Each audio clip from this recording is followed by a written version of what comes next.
இருள் நேரத்தில கடுங்குளிர் வேளையில வானெங்கும் கேட்கிறதே ஆனந்த சங்கீதமே.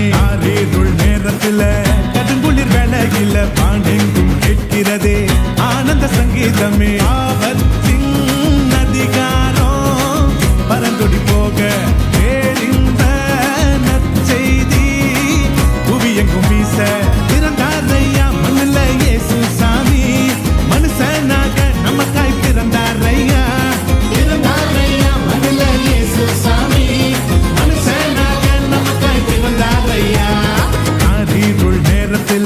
கடுங்குளிர் வேளையில பாண்டெங்கும் கேட்கிறதே ஆனந்த சங்கீதமே.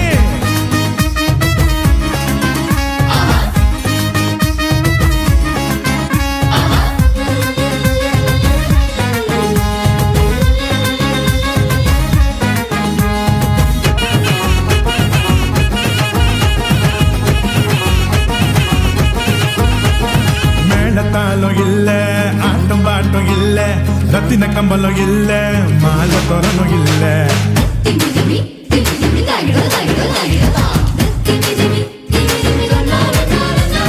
மேளத்தாளம் இல்ல, ஆட்டம் பாட்டம் இல்ல, ரத்தின கம்பளம் இல்ல, அங்க மாலை தோரணம் இல்ல.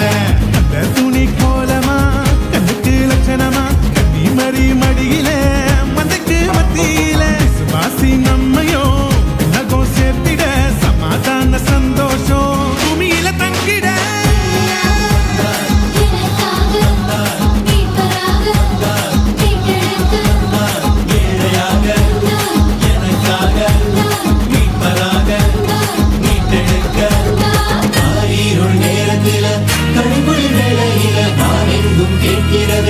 ஆனந்த சங்கீதமே.